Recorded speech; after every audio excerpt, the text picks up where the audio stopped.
Joining me now is Dallas Salisbury. He's a senior fellow at the Consumer Policy Institute, and he's also the founder of the Employee Benefits Research Institute. Dallas, it's always great to see you. Thanks for joining us on the program this morning. Wonderful to see you and wonderful to be here. Yeah, as I was recounting to you, I remember seeing you back in 2008 at the Spark Institute's annual forum. You were talking about all the great data that you collected. We're going to get into that in a second, but you have a new gig now. You're the senior fellow at the Consumer Policy Institute. What's your focus now? Is it still retirement and employee benefits? It's all on employee benefits, personal financial planning, and a component on caregiving and long-term care, nursing homes, assisted living facilities. Yeah. So a lot. And I know Social Security has been top of mind for you and the Institute as well. Yes, it has. And in fact, the first piece that I have put up on the consumerpolicy.org website is one on Social Security. And I have them in process, and sometime in the next couple of months, we'll post them on the implications over time of leakage from the retirement system, and another looking at flexibility in the retirement system. Very exciting. Look forward to maybe talking to you about it somewhere down the line. Great. Dallas, the reason why I'd reached out to you is I'm very impressed by the work that EBRI does. I have always been. It's true research in employee benefits. And I wonder if we could go back in time a little bit. Before the founding of EBRI, was there any research around employee benefits that existed? There was data, but not a whole lot of research, and the research that was being done was almost entirely out of the government. In fact, the Social Security Administration created a Bureau and Office of Research and Statistics in 1935. And then in 1963, they introduced a survey of the aged, and in 1969, a retirement history study. Then all of that morphed a bit in the 60s. President Kennedy had a Kennedy Committee from 62 to 65, and that really pushed the Social Security Administration to do some early research. Kolodrowitz, Reno, Woodruff, and others were publishing very broad data set articles on the coverage of the retirement system and all. There was very little of that in the health area, which came later. BLS didn't introduce its employee benefits survey until 1979. Actuarial firms kept proprietary data, but academic work was very sporadic. The American Enterprise Institute did some work around ERISA funded by Ford Motor, which was a corporate leader in the ERISA debates. And that gap was really the reason EBRI was created in 1978. Post-ERISA, SSA funded real university consortiums beginning in 1998 through 2019. But that funding was cut entirely in 2025, and multiple centers have closed as a result. And there is a remaining center at Boston College with independent funding. Yeah. But ironically, the web that was created post tax changes and PBGC changes in the 80s, 90s, and 2000s is most of that has now disappeared again. So at a point in time where research on employee benefits is probably more important than ever, the Employee Benefit Research Institute is back to being one of the only entities in the private sector that does it day in, day out, week in, week out. Yeah, and Barb Martyr and Bridget Bearden and the team, they're doing an exceptional job kind of building off of what you did. So I want to give them full credit. How important is this independent research to informing? You mentioned the consortiums that were established, the research within, I think, Social Security you mentioned, but how important is this research to informing policymakers, other government entities within the federal and state governments, as well as the retirement industry, and most importantly, I guess, clients, plan sponsors? How important is it? It's foundational. all three make high stakes decisions on incomplete information. Policymakers, industry, employers, unions, you name it, not to speak of individuals. Policymakers need pre-legislation evidence and not post hoc anecdotes. Industry needs benchmarking. Smaller employers especially lack in-house expertise. And they rely on their own vendors. But an example is EBRI produced its first research and published its first book on leakage and lump sum distributions in the early 1980s. The first piece on funding retiree health care was in 1983. And at the front end of EBRI for the first decade, there was almost nothing else out there. And then you talk about policymaker impact. Is EBRI was heavily relied upon in the early 1980s, in particular by the Carter Commission on Retirement Policy, Pension Policy. It played a key role in testimony and doing data summaries for the Finance Committee and the Ways and Means Committee in the early 80s in creation of IRAs, and then in basically, frankly, the chairman of the Finance Committee saying that it was research from EBRI that preserved 401k plans in the 1986 Tax Act. What was unique was we never said in any of those studies, this is what this says you should do. The data was the data, the tables were the tables, but they were convincing with regard to the comparative value and use of IRAs, where the Reagan administration in Treasury One proposed eliminating defined contribution plans and replacing them with $7,500 a year contribution individual retirement accounts without an tie to employment.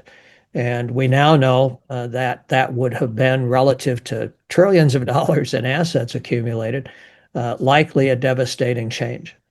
Yeah, well, someone who came after 1986 into the retirement industry, I'm thankful that 401k, 403b, those code sections were preserved. Let me go back on something you mentioned. How important is unbiased research? Because you mentioned that EBRI's sole purpose was to provide the information and let policymakers make their decisions based on the data. How important is that unbiased research? I think it's the whole ball game. It's perceived bias gets research discounted on both sides of the aisle, but in every category, industry as well, unions as well.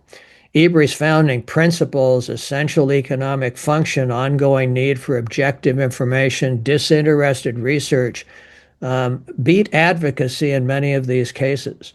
No lobbying, no legislative positions, lets competing interests trust the same numbers. And I compare this to many of the academic research entities. The National Bureau of Economic Research, which is now out, has closed down its retirement unit because of the loss of Social Security funding, but it has produced periodic research of very high value analytically for decades.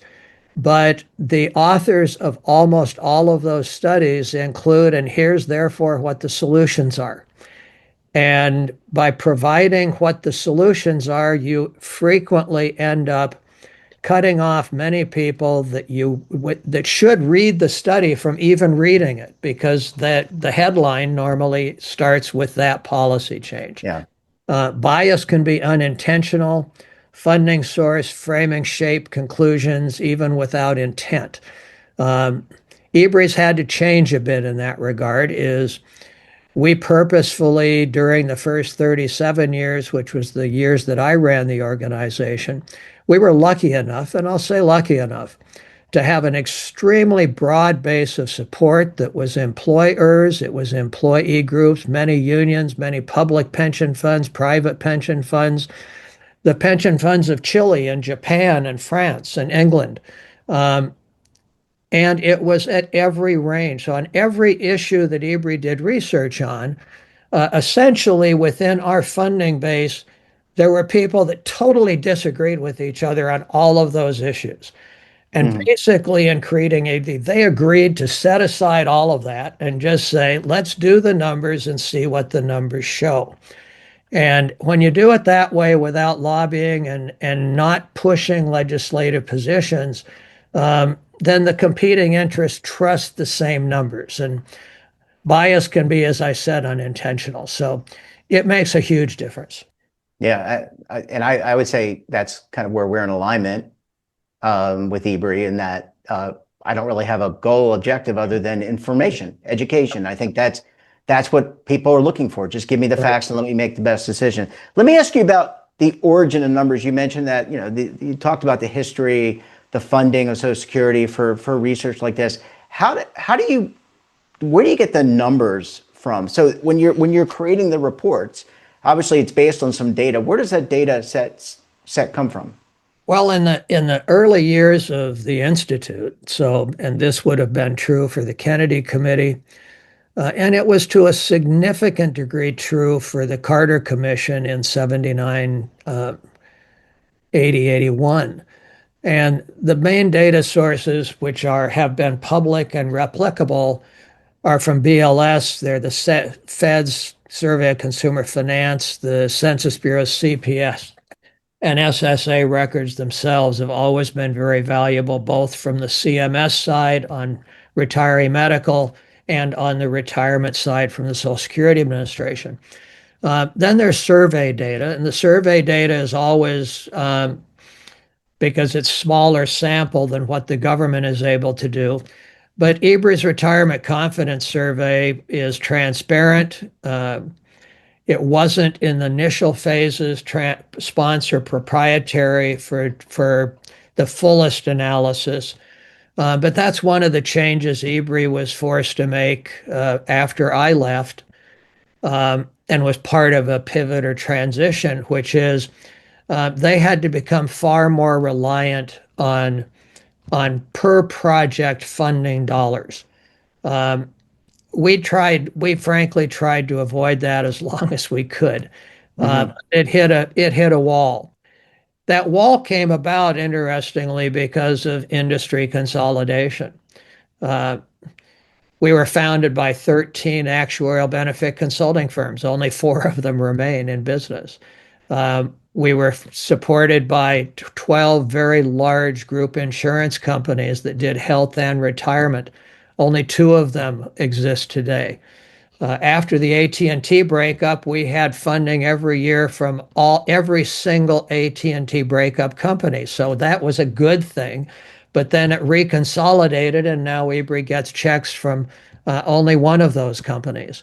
And because of some of the change in the financial services industry consolidation and the move from individual employers and to far more consolidation, where essentially Vanguard, Fidelity, and Empower, but really now Fidelity and Empower totally dominate the record keeping business or largely dominate the record keeping business for both IRAs and individual retirement accounts. There are others in the game, but that's a shrinking universe each and every year as well. Yeah. So EBRI from 1996 until 2016 had built a very large, robust 401k individual retirement account ESOP database, which was pre a lot of that consolidation. And that database was fed by most of the record keepers. It allowed us to do something unique as we got the data from enough record keepers that as people moved from one job to another job, we could track them.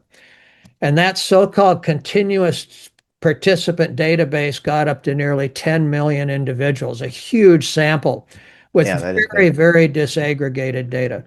That database, to a very significant degree, the continuous component of it has largely disappeared.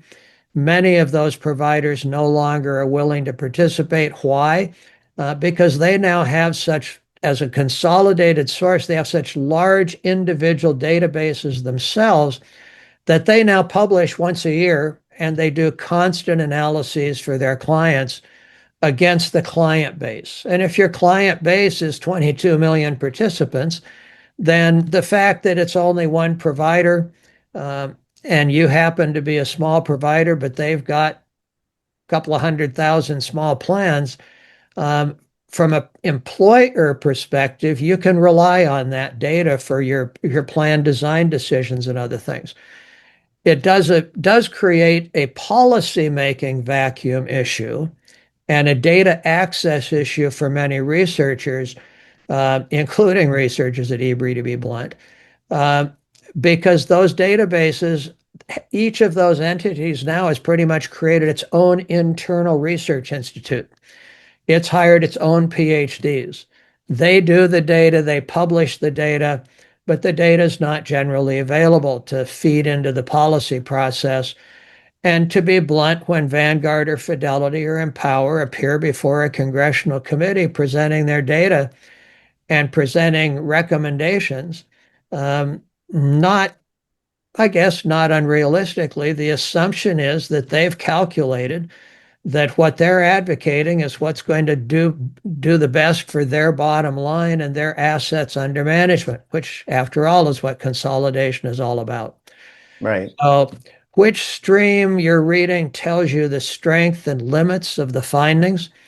And the broader the realm, so government data is still the critical source, including for much of EBRI's work, most of EBRI's work, because it is the broadest, most reliable, and the research units within the government don't get into the policy business. They don't make policy recommendations.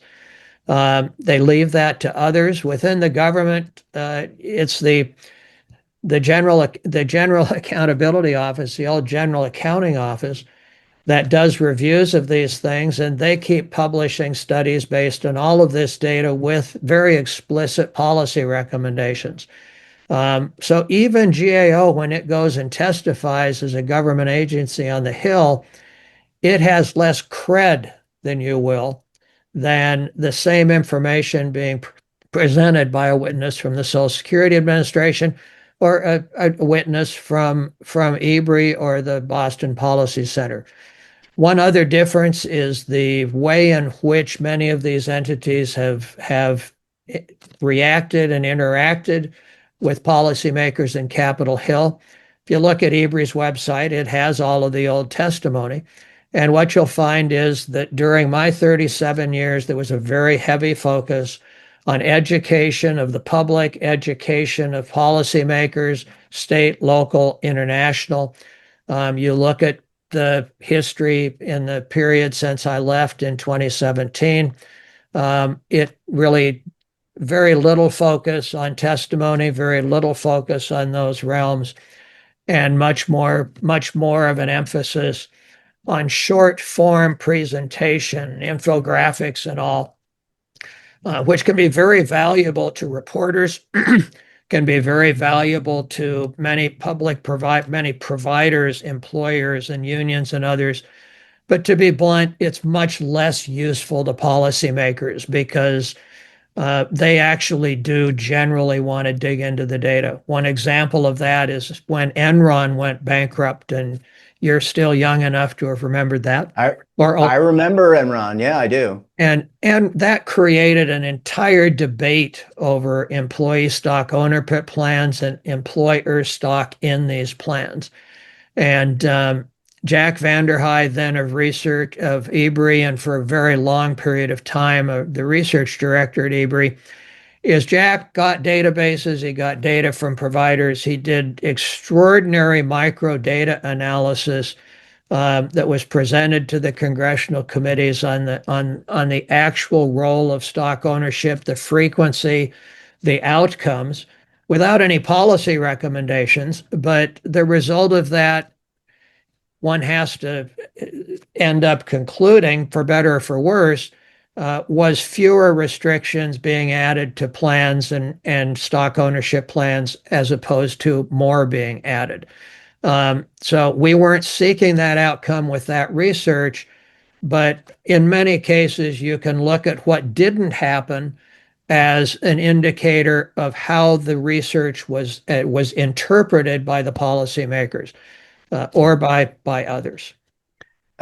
Dallas, I want to follow up on something you mentioned, and that is, how do you distinguish between the unbiased research and maybe what I would think is quasi marketing, right? Where research is created and it is tailored to, or at least is perceived that way, that it is tailored to a specific outcome. Because you kind of intimated that some of the bigger organizations have their own research institutes, which is not I'm not saying that's good, bad, or indifferent, but a lot of times bias will creep in. So how do I, as a independent consultant or others that are independent, trying to act on the best interests of their clients, their fiduciaries, or they're a plan sponsor, how do you ensure that what you're reviewing is either research or has a hint of marketing or could be both? Well, let me answer it in two parts. One, the distinguish. Whose data is it? Is it proprietary or a broad public industry data set? In other words, is it what was and still is on a smaller scale, the EBRI 401k IRA HSA data, which is industry data set, or is it a specific provider? Does the findings solution match something the sponsor sells? If I'm in the annuity business and everything I put out says people should have annuities, uh, I have to question if it's somebody that's in favor of eliminating 401k plans, Teresa Gugliarchi, and they put out a research study that concludes these are terrible and you should get rid of them. But they've given 26 speeches saying that's their conclusion before the research. What do you do? The same is true on the other side of these issues. Is funding disclosed, and did the sponsor control unflattering results? EBRI had a policy through the time I was there that most research was published without the membership getting it first. Those funding got it last, not first. They didn't have a chance to comment and say, you need to change this. And it was publicly available, broadly distributed. And through 2018, every single thing on the EBRI website was available without username, without password to literally anyone, anytime. I would get calls at 3 a.m. in the morning from some reporter or some congressional staffer when they were in a crisis mode, and I could lead them to the website, to the precise issue brief and the precise data table that answered the question they had at this point to finish an article or to go back into the conference committee. That's no longer there because of these restrictions that funding necessities, so to speak, have created for EBRI. I don't say that as a criticism because I think EBRI being there is a very positive, good in an overall sense, but it's a different world than we're living in that prior point. Is the methodology documented well enough to contest it or to contrast it to somebody else's methodology? Is the underlying data available for independent replication, or is it just a narrative? Falls on a solution match, no data released together with functioning as a marketing. So I don't give you the data. I put very little data in the report. I just do top lines, but it happens to support a policy conclusion. So is there a conscious line between research and marketing? Probably. At good organizations, yes. Is it enforced structurally, separate reporting lines, no lobbying charters, editorial independence? Those are all questions to ask every time you get a document. EBRI was built that way from day one. It's not as much that today, but it's still more than most entities. Industry-wide, the line is inconsistently maintained rather than deliberately erased, I would argue. And most in-house teams believe they're rigorous, but sit inside distribution and marketing functions in many cases. And all of those things tie into the evaluation. And this is particularly true again when it gets to a reporter working on an article. It's particularly true on Capitol Hill or in a government agency when they're trying to use that data in a deliberative way to reach a conclusion on implications. Then yes, it does matter. Yeah. I mean, look, we all have biases, and the question is, how No do you question. control? That's I right. mean, I have opinions, you have opinions, everyone's got an opinions, and so Right. how do you use the data? I could talk to you. We'll have to bring you back, but let me close out by asking about artificial intelligence, large language models, which are basically the open AIs, the duck Right. AIs, et cetera. How does that change, or does that change the research game? Today and in the future, because now I can access my phone. I was going to pick my phone up. I don't know where it is. And I It could actually say, it actually changes it fundamentally. Uh, I'll give you an explicit example based on EBRI and the ages, so to speak, is when we started EBRI in 1978, the first thing we did was create, working with the Urban Institute under contract, detailed, thick compendiums of everything that was out there on health and retirement, because you'd have to literally go to a library or libraries and search for this stuff. And so we put it all into nice single volume that ended up being a popular free product, but not download, because at that point everything had to be printed.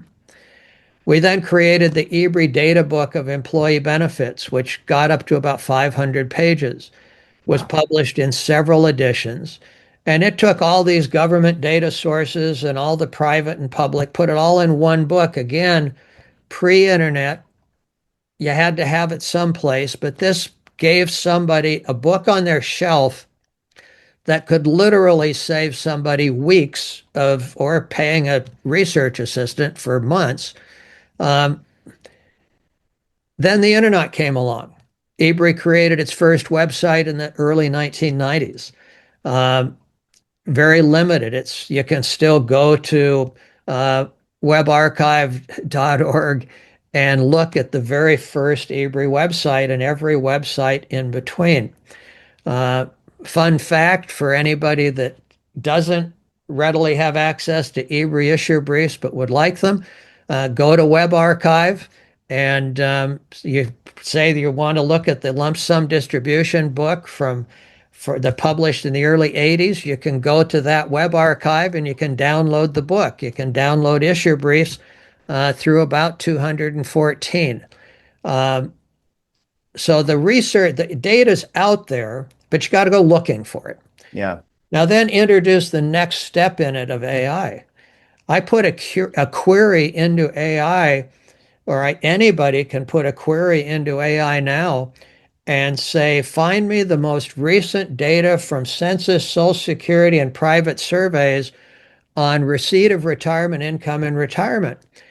And in a matter of minutes, it will dig into the Census Bureau databases and the Social Security research reports, and it will, at minimum, provide you the links to the exact tables that you need for any of this work.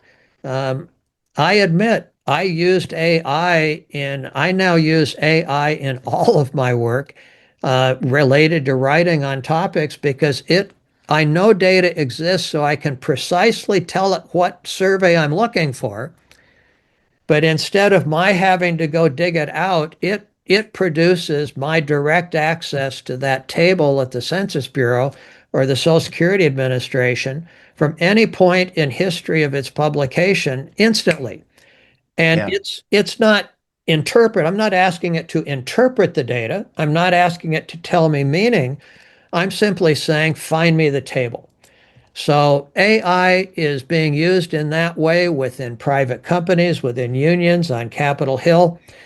And ironically, what it does is it almost takes us back to pre-EBRI, when the only real data out there was in all these government agency databases, but they were hard to get at and hard to find, and the internet didn't exist, so you had to look at print books. Uh, and now it has moved us to where all of that data is now instantly available. So the early yep, EBRI, in fact, if you had AI in 1978, you could argue that EBRI wouldn't have been needed because the people on Capitol Hill and reporters, without spending weeks and months or asking agencies to pull things together, AI would have given them what they needed very quickly. An exception, two exceptions. The ESOP after Enron. Most of that was non-public data or in data sets that were not yet on the internet. So it was still needed. And if it's proprietary data, there's still a role for consortiums and partnerships. And if an entity hires a researcher that wants to be, and quotes, a real researcher, and they segregate it from marketing, then there are organizations that can still do extraordinary research that is helpful, and AI simply enhances that dramatically. So, Right. world of change. Yeah, absolutely. Well, Dallas, we're going to have to leave it there. We'll have to bring you back. And as I said, I'm very interested in other people's opinions as well. So I want to be very open I about that. I mean, I think that understand. the world research is so vital to what we do as consultants, as business leaders in the retirement industry and the benefits industry. Thanks so much for joining us. And we look forward to having you back on the program again very soon, sir. Thanks so much. Well, thanks for watching. And don't forget, we're back again tomorrow morning with another great expert and another great topic. You can tune in right here Monday through Sunday at 7:30 a.m. Eastern Time. And don't forget to subscribe to our daily newsletter, The Morning Pulse, for all the news in one place, delivered directly to your email box. Check it out at our website.